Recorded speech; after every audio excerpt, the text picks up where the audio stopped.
안녕하세요, 홍씨입니다. 저는 독일 하노버에 와 있는데요. IAA가 개최가 돼서 이렇게 왔습니다. 정말 다양한 글로벌 브랜드들이 지금 이렇게 전시가 되어 있는데 그 중에서도 오늘은 만트럭을 보도록 해보겠습니다. 만트럭 같은 경우는 무려 올해가 266주년이라고 하는데요. 정말 오래된 역사가 깊은 브랜드구나 라는 생각이 들었습니다. 사실 이 만트럭 부스에 오면서 내연기관 차량도 있긴 하지만 거의 다 전기 모터로 구동이 되는 일렉트릭이 상당히 많이 있습니다. 그 중에서도 제 옆에 지금 만2 TGS 차량이 있는데요. TGS 같은 경우는 제가 덤프 모델로 시승기를 올린 적이 있었는데 상당히 에이다스가 뛰어났던 그런 기억이 납니다. 아무튼 만트럭 기준으로 이 네이밍 앞에 2가 붙으면은 전기차라는 뜻이 되고요. 또 나중에 보여드릴 거긴 하지만 저 뒤에 수소 차량도 있습니다. 수소차 같은 경우는 앞에 네이밍에 H가 붙어요. 제 옆에 있는 이 만2 TGS 같은 경우는 총 중량이 28톤, 그리고 보통의 내연기관 같은 경우는 여기 마력수가 표시가 되는데요. 전기차 같은 경우는 주행 가는 거리를 뜻합니다.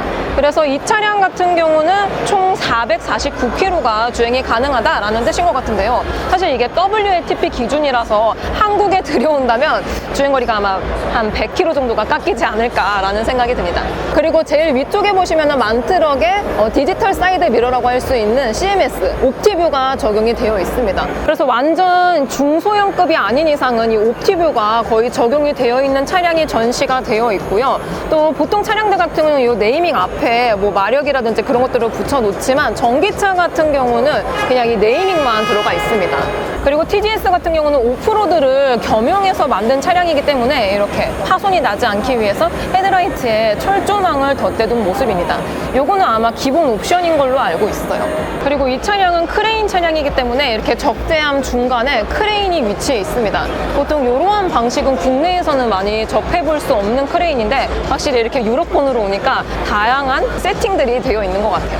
그리고 제 옆에 있는 정말 큰 이 네모 모양, 이게 바로 배터리라고 하는데요. 최대 700kg까지 무게가 나간다고 합니다. 근데 정말 특이한 점 중에 하나가 우리나라 같은 경우는 전기 트럭의 보급화가 좀 덜 되어 있지만 만트럭 같은 경우는 이 배터리 모듈을 개수를 정할 수가 있다고 합니다. 가령 내가 예를 들어서 주행 가는 거리가 길면은 배터리 모듈을 조금 더 많이 실을 수가 있고요. 주행 가는 거리가 적으신 분들은 이 배터리 모듈을 조금 적게 넣으신다고 해요. 근데 이렇게 크레인이 중간에 있어서 그런지 적재함이 일반적인 카고 모델이라든지 덤프 트럭하고 조금 다른 모습인 것 같긴 해요. 이게 바로 만트럭에 들어가는 배터리라고 합니다. 최소 2개에서 최대 7개까지 적재가 가능하다라고 하고요. 자, 그리고 제 뒤에 있는 이 차량은 방금 보여드린 것과 동일한 TGS 모델이긴 하지만 배터리 용량이 다르기 때문에 주행 가는 거리도 조금 다릅니다. 보시면은 이 TGS긴 하지만 총 중량은 20톤에 주행 가는 거리는 333km로 갈 수 있다고 하고요. 방금 보여드린 건 6x2였는데 얘는 4x2예요. 그러니까 바퀴가 4개가 있고 구동축은 2개가 되는 거죠. 아무튼 총 중량은 20톤 정도 된다고 하니까 아마 이 정도 사이즈가 국내에 가장 적합하지 않을까라는 생각이 들어요. 그리고 TGS 중에서도 굉장히 많은 모델들이 있지만 방금 보여드린 건 오프로드를 갈 수 있는 차량이고 이 차량 같은 경우는 시내 주행용이기 때문에 최저 지상고가 상당히 낮은 편에 속하고요. 또한 헤드라이트를 가릴 수 있는 그런 체인 같은 것들도 별도로 들어가 있지는 않습니다. 그리고 제가 이 만의 TGS 내연기관으로 물론 시승을 하긴 했지만 이렇게 도어 쪽에 비상등이라든지 윈도우 등등 이렇게 버튼들이 있어서 상당히 편리할 것 같고 도어 발판은 이런 식으로 되어 있고요. 볼보의 FH 에어로랑 거의 비슷한 느낌인 것 같습니다. 그리고 올라가면 굉장히 신기한 스위치들이 있는데요. 이 차고를 조절할 수 있는 버튼들이 마련이 되어 있습니다. 또 통풍이라든지 열선 시트도 같이 적용이 되어 있습니다. 그리고 보통의 화물차들은 에어서스가 기본으로 들어가 있거든요. 이 차량도 마찬가지로 이렇게 뭔가 접혀 있죠. 이게 에어서스가 들어가 있는 시트라는 뜻입니다. 근데 이걸 찍으면서 올라가려니까 만만치가 않습니다. 그리고 제가 지금 짐가방이 주렁주렁 있잖아요. 이 IAA 전시장은 아쉽게도 뭐 라커룸 같은 게 따로 존재하지 않더라고요. 그래서 제가 혼자서 이렇게 짐을 이고지고 다니느라고 너무 힘듭니다. 근데 이렇게 딱 올라오니까 바로 만의 옵티뷰 시스템이 들어가 있습니다. 제가 이렇게 도어를 열었을 때에는 약간의 사각지대로 보완을 해주고 있는 것 같긴 하지만 도어를 다시 닫아보겠습니다. 좀 좀 뭐, 왜곡 현상이 살짝 있는 것 같은데요? 이분이 좀 찌그러졌어요. 좀 왜곡 현상이 살짝 있는 것 같긴 하지만 도어를 다시 닫아보겠습니다. 좀 왜곡 현상이 살짝 있는 것 같은데요? 이분이 좀 찌그러졌어요. 좀 왜곡 현상이 살짝 있는 것 같은데요? 이분이 좀 찌그러졌어요. 그리고 별도로 뭐 세팅을 할 수 있는 버튼들이 따로 마련이 되어 있진 않습니다. 최근에 출시가 되었었던 볼보의 FH 에어로 같은 경우는 뭐 나이트 비전 모드라든지 뭐 다양한 이런 버튼들이 같이 들어가 있었는데, 만트럭의 옵티뷰는 뭐 그런 기능이 따로 조절이 되진 않는 것 같아요. 근데 다만 이게 자세히 보시면은 사각지대 경고 시스템이 있기 때문에 라인으로 표시를 해주고 있습니다. 아무래도 뭐 위치라든지 차선 변경을 했을 때 좀 더 유용한 기능이지 않을까라는 생각이 들어요. 기본적으로 내연기관하고 거의 비슷하게 들어가 있긴 하지만 역시나 이게 전기 모터로 구동이 되어서 그런지 주행을 했을 때 주행 질감이 가장 다르다라고 하더라고요. 그리고 모니터 같은 경우도 기존보다 확실히 커졌다라는 느낌이 드는데요. 그리고 인포테인먼트 화면 같은 경우는 아쉽게도 터치식은 아니고 좀 더 아래쪽에 보시면은 이렇게 조그 셔틀이 따로 마련이 되어 있거든요. 그래서 멀티 통합 컨트롤러로 조정을 하면은 됩니다. 근데 이건 좀 아쉬운 것 같아요. 아무래도 급하다 보면은 손이 먼저 뻗어 나갈 수가 있는데 터치가 안 된다는 거는 좀 아쉽지 않나 라는 생각이 듭니다. 그리고 바로 그 옆에는 이렇게 클러스터가 자리 잡고 있는데요. 요즘 상용차들도 승용차처럼 이렇게 디지털 클러스터를 사용을 하고 있습니다. 그래서 메뉴를 확인을 해보면은 뭐 다양한 뭐 이런 것들을 볼 수가 있고, 지금 전기가 100% 완충했을 때 최대 430km를 갈 수 있다라고 나와 있네요. 그리고 화물차들은 캡의 높낮이도 조절이 가능하고요. 또 뭐 데이 캡인지 슬리퍼 캡인지 캡의 사이즈도 조정을 할 수가 있습니다. 근데 지금 제가 타고 있는 이 차량 같은 경우는 이 전고가 그렇게 높지가 않거든요. 그래서 서는 거는 불가능하고, 뒤쪽 같은 경우는 뭐 침대라고 할 수 있는 공간이 아예 없습니다. 아무래도 이 차량은 총 중량이 20톤이다 보니까 장거리보다는 거의 한 단거리라든지 아니면 시내 용도로 사용을 많이 하지 않을까라는 생각이 들어서 이렇게 슬리퍼 캡이 아닌 것 같습니다. 그리고 중간에는 엄청난 사이즈의 냉장고가 들어가 있고요. 이게 만트럭 같은 경우는 다른 브랜드의 상용차와 비교했을 때 냉장고의 크기가 조금 더 크다고 합니다. 실제로 봐도 되게 크네요. 거의 미니 냉장고 수준의 크기를 가지고 있습니다.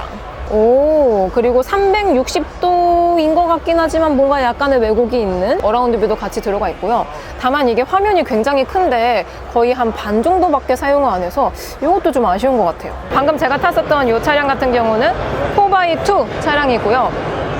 윙바디랑 거의 비슷하죠. 근데 크기 자체는 거의 컨테이너 크기하고 견주어도 밀리지 않을 정도로 상당히 큰 것 같습니다. 자, 그리고 제 뒤에는 같은 차 아닙니다. 아이아이에서 최초로 공개가 되는 만2 TGL 차량입니다. 방금 보여드렸던 TGS 같은 경우는 한 중형 트럭이라고 보시면 될 것 같고요. 이 TGL 같은 경우는 준중형 트럭이라고 보시면 돼요.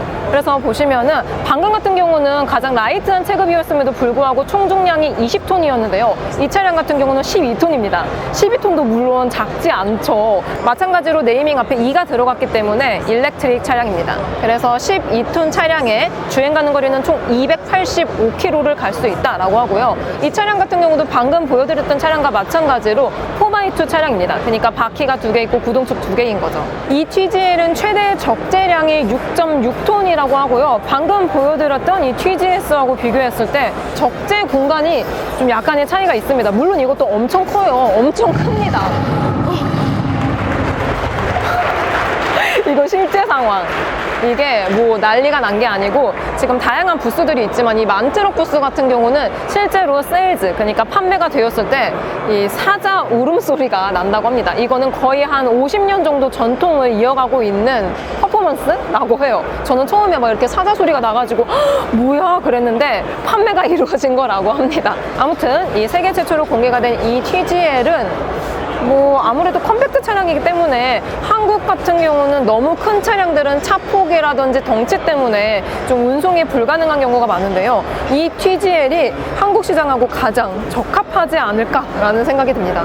그리고 만트럭의 전기차 같은 경우는 상당히 특이한 게 이 배터리 셀을 내가 알아서 고를 수가 있다고 했잖아요. 그러니까 이 TGL 같은 경우는 준준형이기 때문에 총 보시면은 이 배터리가 두 개가 들어가 있습니다. 좌우측에 이렇게 한 개 해서 총 두 개가 들어가 있어요.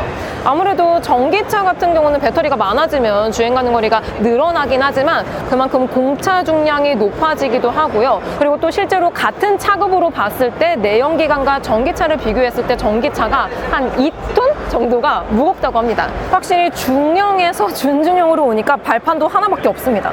그래서 그런지 승하차가 굉장히 쉽게 느껴진다라는 생각이 들고요. 현재 조수석에 와 있는 상태인데요. 이게 지금 전기 모듈이 안 들어가 있어서 자세한 걸 보여드릴 수는 없지만 레이아웃 같은 경우는 V급인 TGS하고 거의 비슷하게 사용을 하는 것 같습니다. 다만 이 실내 재질이 중형 트럭인 TGS하고 비교했을 때 살짝이 다른데요. 일단 이 TGL 같은 경우는 좀 약간 젊은 감성을 추가를 한 것 같습니다. 그래서 약간의 알루미늄 이런 가니쉬들이 같이 들어가 있고요. 중앙부에는 그냥 일반 콘솔 박스였습니다. 크기 같은 경우는 냉장고와 똑같이 사용을 하기 때문에 적재 공간이 장난이 아닙니다. 그리고 방금 어떤 분이 탔다가 내려갔거든요. 이렇게 에어서스가 달린 시트가 움직이고 있습니다. 근데 아쉬운 점 중에 하나가 물론 모든 이런 상용 차주분들은 같이 다니시지 않아요. 혼자 다니십니다. 그래서 운전석만 에어서스가 거의 달려있는 거긴 하지만 이렇게 조수석에 앉았을 때에는 에어서스가 따로 없기 때문에 뭐 편하다라고 생각이 들진 않아요. 충전기기 같은 경우는 곧 유럽 전역에 적용이 될 메가와트 충전 시스템, 줄여서 MCS라고 부른다고 합니다. 이 메가와트 충전 시스템을 사용했을 때 1000kW로 충전이 된다라고 하고요. 초급속으로 충전을 했을 때 일반적인 급속 충전하고 거의 배가 넘게 차이가 난다고 하는데요. 그래서 메가와트 충전 시스템이 가능한 차량들은 이렇게 옆에 보시면은 충전 포트가 일반적인 DC 콤보랑 많이 다르죠. 뭔가 역삼각형으로 되어 있고요. 충전을 했을 때 10%에서 80%까지 충전을 하는데 짧은 시간 안에 충전이 가능하다라고 들었습니다. 아무래도 전기 트럭 같은 경우는 한국 시장보다는 유럽에서 조금 더 확산이 잘 되어 있기 때문에 충전 시스템의 인프라까지 같이 많이 들어가 있는 것 같아요. 그리고 제 뒤에는 정말 신기한 트럭이 있습니다. 바로 TGX 중에서도 수소 연료 전지를 사용하고 있는 HTGX입니다. 근데 사실 제가 수소 연료 전지를 사용하는 상용차를 타봤잖아요. 현대 뭐 FC2B라든지 아니면 수소 연료 전지를 이용하는 유니버스도 시승을 했었는데요.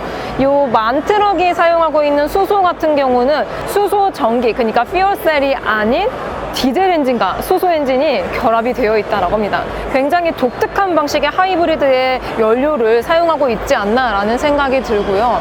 또 수소 탱크가 들어가 있는 곳은 이 캐빈룸 뒤쪽이라고 합니다. 최대 56kg의 수소 저장 탱크를 가지고 있기 때문에 1회로 완충했을 경우에는 주행 가는 거리가 거의 한 600km 정도라고 합니다. 이 안쪽에 이 수소 연료 전지가 들어가 있는 게 보이는데요. 굉장히 신기하게 생겼습니다. 그리고 또 이렇게 HTGX 옆에 수소 연료 전지를 사용하고 있는 엔진이 세팅이 되어 있는데요. 이 엔진 같은 경우는 B38 디젤 엔진이라고 있거든요. 그 디젤 엔진을 바탕으로 개발을 했다고 합니다. 그리고 출력 같은 경우도 살짝 조정이 있었다라고 하는데요. 약 520마력의 토크는 254토크의 힘을 발휘한다라고 합니다. 확실히 상용차 같은 경우는 승용과 비교했을 때 토크 용량이 어마어마한 것 같아요. 자, 그래서 제 뒤에 수소 연료를 사용하고 있는 HTGX가 전시가 되어 있는데요. 이 차량의 총 중량은 28톤. 생각보다 그렇게 크지가 않아요. 총 중량은 28톤에 520마력의 힘을 발휘하고요. 6x2 바퀴 6개의 구동 장치는 2개가 들어가 있다라는 뜻이 됩니다. 그리고 저는 친환경 차량을 안 좋아하는 이유 중에 하나가 이렇게 친환경 연료를 사용했다는 것만으로도 이렇게 컬러로 자꾸 포인트를 주거든요. 뭔가 라임, 레몬 컬러를 곳곳에 배치를 해놨습니다. 그래서 일반적인 디젤 엔진을 사용하고 있는 TGX하고 비교했을 때 디자인 자체가 변하진 않았어요. 왜냐하면 차 자체는 똑같으니까 단지 연료 방식이 다를 뿐, 그래서 이렇게 가니쉬를 다르게 주는 것 같습니다. 근데 저는 좀 이거 별로인 것 같아요. 너무 튀지 않나 라는 생각이 들고, 또 위에 보시면은 카메라 모니터링 시스템 옵티뷰도 같이 장착이 되어 있고요. 그 위에 보시면 약간 나팔 같이 생긴 게 있는데 저거 용도 아시는 분 있으면 댓글로 달아주세요. 저거 뭔지 모르겠습니다. 그래서 디젤 엔진을 바탕으로 사용하고 있기 때문에 이렇게 요소수 탱크도 별도로 들어가 있는 걸 볼 수가 있어요. 상당히 이런 방식은 독특하지 않나라는 생각이 들고요. 그래서 왜 자꾸 디젤 엔진이 아닌 다른 친환경 파워트레인을 추가를 시키느냐. 유럽 같은 경우는 탄소 배출 규제가 한국보다 다소 심합니다. 그래서 유럽 CO2 규정 때문에 계속 이렇게 많은 제조사들이 친환경 파워트레인을 개발 중에 혹은 출시 중에 있고요. 뭐 유로7 같은 경우는 브레이크 분진까지 포함이 되기도 했었는데요. 요 HTGX 같은 경우는 CO2 배출량이 킬로그램당 1g 미만이라고 합니다. 그러니까 전기 모터를 사용하고 있는 차량들과 비교해도 밀리지 않을 정도의 친환경적인 파워트레인을 가지고 있다라고 합니다. 그리고 이 독일 하노버 IIA에서 만 TGE 넥스트 레벨도 최초로 공개가 되었다고 합니다. 그러니까 이 넥스트 레벨 같은 경우는 뭐 대형이라든지 중형, 뭐 준중형 이런 트럭이 아니고 국내에서 쉽게 볼 수 있는 차량으로 비교하자면은 미니밴 혹은 미니버스 정도의 사이즈가 이렇게 출시가 된다고 하는데요. 만의 TGE 이 차량의 총 중량은 3톤이고 140kg의 힘을 낸다라고 합니다. 그래서 앞쪽에 보시면은 이 만 트럭 특유의 사자 엠블럼과 엄청나게 거대한 디자인들 이런 것들은 이제 트럭이라든지 아니면 버스 라인과 거의 유사하게 가져가고 있는 것 같고요. 또 하나 다른 점은 이 차량 같은 경우는 거의 이제 만 트럭 패밀리 중에서는 가장 막내 라인을 담당하고 있기 때문에 약간의 좀 큐티한 요소들이 많습니다. 가령 예를 들어서 새로 디자인된 램프라든지 범퍼의 디자인들이 뭔가 일반 승용하고 거의 비슷하게 느껴지고 있는 것 같고요. 또 하나 독특한 점은 뭔가 이 차량은 승용에 가깝잖아요. 그래서 그런지 일반적인 뭐 카고라든지 덤프, 크레인의 화물차하고 다르게 블랙 하이그로시의 적용 범위가 상당히 많습니다. 뭐 별거 아닐 순 있겠지만 이렇게 사이드 미러라든지 블랙 컬러의 알로에 휠을 사용을 하고 있다고 합니다. 근데 이게 멀리서 봤을 때는 되게 포스감이 좋아서 개인적으로 저는 블랙 휠 좋아합니다. 좋아요. 그리고 측면부 휀다 쪽에는 네이밍과 함께 총중량 그리고 마력수를 뜻하고 있고요. 이렇게 만 인디비주얼이라고 별도의 엠블럼이 들어가 있습니다. 루프가 또 이렇게 판매가 되었다고 합니다. 그래서 이렇게 판매되면은 저 앞에서 이렇게 레버가 있거든요. 레버를 누르면서 축하한다고 저렇게 세레모니를 해주고 계십니다. 오늘 이 어흥 세레모니를 한 10번 정도 본 것 같아요. 굉장히 많은 분들이 가계약을 하신 거죠. 아무튼 congratulations 축하합니다. 아무튼 이 측면부로 오면은 이 전구가 일반적인 카운티라든지 아니면 마스터보다 상당히 높거든요. 국내에 들어온다면은 잘 보고 가야 되지 않을까라는 생각이 있습니다. 현재 6인승 차량을 보고 있습니다. 이 뒷자리 같은 경우는 총 3인이 탑승을 할 수가 있고요. 신기한 점이 이 1열은 중앙부 시트가 있습니다. 중앙부 시트가 있어서 최대 3인까지 탑승을 할 수가 있고요. 승하차를 위한 보조 손잡이도 달려 있고요. 와, 근데 새로 개발된 차라서 그런지 굉장히 심플합니다. 그리고 이 차량은 아무래도 국내 차량이 아닌 해외 기준으로 판매가 되는 차량이기 때문에 이렇게 변속기가 수동으로 들어가 있습니다. 총 6단의 후진 하나까지 이렇게 들어가 있고요. 또 모니터라든지 아니면 클러스터도 전부 다 디지털 클러스터로 들어가 있습니다. 와, 그리고 이렇게 공조 시스템을 사용할 수 있는 터치는 뭔가 약간의 폭스바겐, 최신 폭스바겐에서 본 것 같은 디자인이다 라는 생각이 들어요. 아무래도 이 만트럭이라는 브랜드 자체가 폭스바겐 산하 기업이기 때문에 약간의 이런 디자인을 공유를 하고 있지 않나 라는 생각이 듭니다. 스티어링 휠도 아까 보여드렸던 제형 트럭들 위주로 보다가 미니버스를 보니까 승용 느낌이 나서 상당히 반갑습니다. 그리고 뭔가 이 시트 같은 경우는 가죽이 들어가도 좋을 법하긴 한데 사실 이 차량이 유럽에서 먼저 판매가 되고 있기 때문에 패브릭이 적용이 되어 있습니다. 그리고 위쪽에 제가 루프가 굉장히 높다라고 말씀을 드렸는데 와, 적재 공간이 거의 트럭과 비교해도 밀리지 않을 정도로 상당히 넓습니다. 이렇게 좌우측에도 들어가 있고 루프가 상당히 높아요. 지금 이 2열에 들어왔는데 제가 서 있어도 거의 헤드룸이 한 뼘 정도가 남습니다. 그만큼 이 헤드룸이 정말 광활하기 때문에 뭔가 유럽 시장에 잘 맞는 그런 느낌이 들고 또 중앙에 센터턱도 아예 없어서 너무 넓어요. 너무 넓습니다. 지금 이 차량 같은 경우는 적재함 같은 게 들어가 있거든요. 근데 예를 들어서 뭐 카운티라든지 마스터처럼 사람을 태우는 용도로만 사용을 하실 거다 하시는 분들은 개조가 가능하다고 합니다. 제 키 165입니다. 이 A4 용지인데도 이 정도가 남아요. 그러니까 이 헤드룸이 엄청나게 높기 때문에 운송용으로 써도 좋을 것 같기도 하고요. 그리고 TG 라인은 상당히 다양하게 이루어져 있는데요. 지금 제 옆에는 세미 픽업 트럭이라고 볼 수 있는 차량이 들어가 있습니다. 그래서 캡 방식은 방금 봤었던 미니밴하고 거의 비슷하게 들어가 있지만 뒷자리가 픽업 트럭처럼 이렇게 샤시가 들어가 있어요. 그러니까 어떠한 형태로 무궁무진하게 발전이 가능하기 때문에 이러한 세그먼트도 상당히 인기가 있지 않을까라는 생각이 듭니다. 그리고 이 차량은 아까 제가 설명을 들었을 때 약간의 오프로드도 갈 수 있게 만든 차라고 하는데요. 그래서 그런지 이렇게 깍두기 타이어, AT 타이어가 적용이 되어 있습니다. 그리고 TG 라인의 특징이라고 할 수 있는 게 전부 다 블랙 휠이 들어가 있다고 해요. 그러니까 이 TG 같은 경우도 블랙 휠이 들어가 있어서 뭔가 강인하면 안 되지만 강인한 느낌까지 같이 가져가고 있는 것 같습니다. 근데 아쉽게도 사이드미러 같은 경우는 방금 보여드렸던 미니밴은 블랙 하이글로시가 들어가 있었는데 이 차량 같은 경우는 블랙 하이글로시가 들어가 있지 않아요. 그리고 위쪽에 보시면은 뭔가 약간 연통 같은 거 있거든요. 이거 뭐죠? 이거 아시는 분 또 댓글 달아주세요. 그리고 이렇게 뒤에 적재함이 있기 때문에 와, 근데 적재함도 웬만한 카고 트럭 수준 이상으로 넓습니다. 제가 봤을 때는 거의 한 마이티, 현대의 마이티 정도의 적재함을 가지고 있는 것 같아요. 자, 그리고 제 뒤에는 TGS 이 덤프 트럭이거든요. 여태까지 보여드렸던 전기차가 아닌 디젤 엔진이 들어가 있고요. 총 무게는 35톤에 540마력의 힘을 발휘하고 있고요. 8x4, 그러니까 바퀴는 8개가 들어가 있고 구동축은 4개입니다. 보통의 덤프 트럭이 8x4거든요. 이렇게 정말 친근한 모습입니다. 그리고 이 만트럭 부스에는 거의 뭐 전기 트럭이 더 많기는 하지만 디젤 연료를 사용하고 있는 트럭들도 상당히 많이 전시가 되어 있거든요.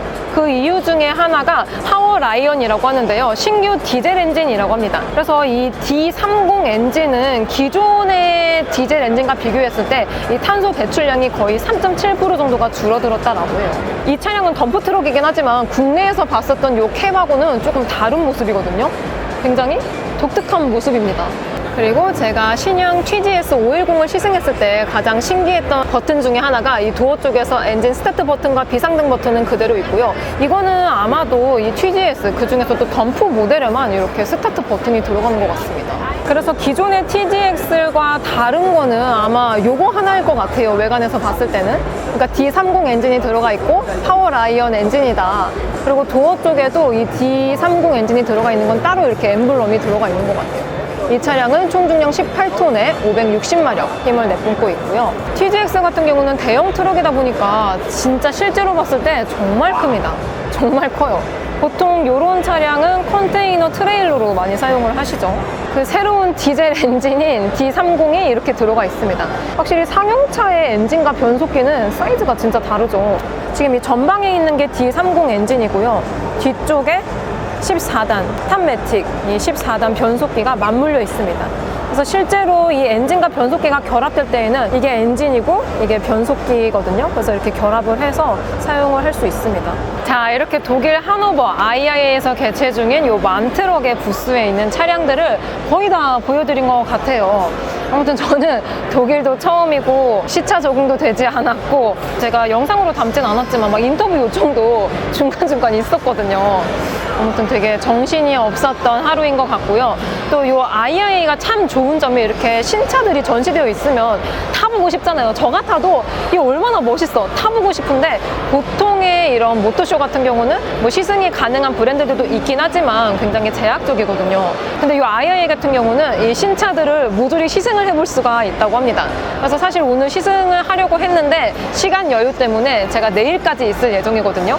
내일은 이 신형 만트럭의 시승기를 보여드리도록 하겠습니다. 자, 그럼 저는 다음 영상으로 뵙도록 할게요. 그럼 안녕. 안녕.